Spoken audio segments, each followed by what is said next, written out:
Hi, this is Sid, and you're listening to The Economic Story. In today's episode, we will deal with the important question of why is inflation so feared?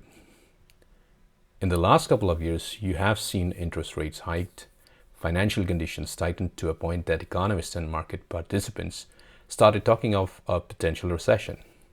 More recently, we have seen companies tighten their belts and going through tough rounds of layoffs. On the side of consumers, they have started to add on more debt to their balance sheets, delinquencies are rising, and cash balances that had ramped up over the pandemic time have started to dwindle. More recently, a number of countries are going through slowdowns. In fact, there are sudden technical recessions starting to hit. In spite of this environment of gloom slowly setting in, the central banks have refused, essentially, to pivot to a dovish stance. The reason being, well, there is a fear that inflation might come back. In this context, there is an obvious question to be answered. Why do central bankers fear inflation so much? More importantly, why do they fear inflation to an extent that they're willing to bear the burden of a potential recession instead of inflation? That is the worst if it may come to pass, and if they need to make that hard choice at all. Obviously, they'd rather not acknowledge the presence of this choice or even the need to take this choice up. It doesn't exist, nobody knows about it. Well, if you ask a central banker that question, why do you fear inflation so much? Well, their answer is simple. Inflation is very difficult, especially on those who could afford it the least. Well, it's an answer, but it's not necessarily a complete one. Well, how do we get to a complete answer? Here's a thought experiment. Okay. Assume that you are the subject of this experiment. You have a job and you get paid a salary every month. Helps pay all your expenses. Suddenly, inflation hits, prices of everything start to go up, and it becomes very difficult for you to make ends meet. But at least you have a job and you're getting your salary. Worst case, you'll cut your expenses, you'll shop less, you'll eat less fancy, or worst case, you'd maybe eat less. It's difficult, but you're making it work. Maybe you take up another job, a part-time one. And then, at that point in time, the central bankers decide that it's too much. Let's raise interest rates, let's tighten the belts. And they start on their work. Eventually, that leads to a recession hitting and things get bad. Now you lose your job. Well, now inflation slowly starts to come down, but here is your situation. You don't have a salary. Earlier, you had a salary. It was difficult to meet your expenses. Now you don't even have an option of paying for your expenses. Who knows, perhaps you might lose your job, house as well. So now the question is, was it better before or now? Was it better when inflation was there and you had difficulty meeting your expenses?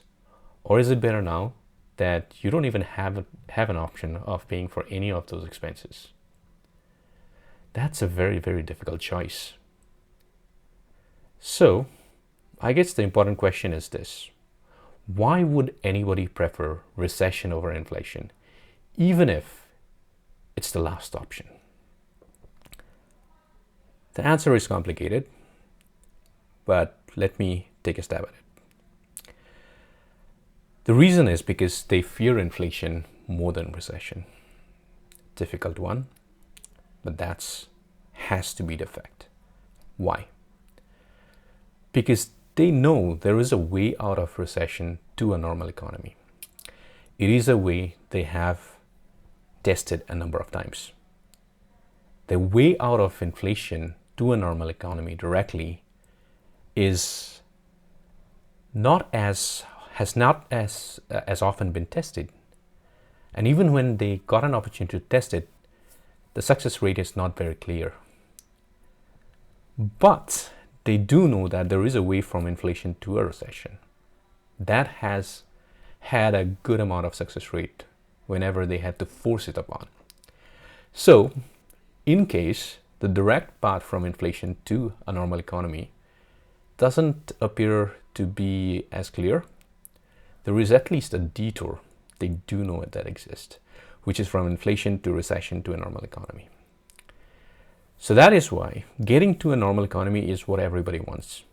And nobody, obviously, in their right mindset would want a recession. But to get to a normal economy from inflation is way more difficult compared to getting from a recession to a normal economy, as in terms of how many times they have been able to practice it. So that's one aspect of it. There is another aspect, and putting it in more of a systems-oriented perspective, and this is purely my opinion. The answer to that is there is a control risk issue here.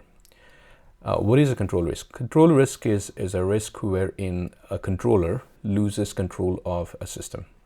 Now, in this case, the central bankers are essentially managing the economy in one aspect, where their monetary policies. Now, if they lose control of that, that becomes very difficult. Now, if they need to get back control from losing control, and the way to get back control, they have much more control when it's a recession as compared to when it's high inflation, and they need to get that control back. To give you an example of a control risk, think about the situation where a flight crew loses control of an aircraft. Think about a situation where an F1 driver loses control of his car. It's a very risky situation. With those systems, it might be a number of casualties, but within the limits of 1 to maybe a couple hundreds. In case of an economy, may not necessarily have a situation where you directly end up losing lives, but there may be a huge number of millions and millions of indirect casualties. So nobody wants to get into a situation where the economy goes out of control. And what is most important is to get it back into control, first thing first, and there might be a price to be paid for that.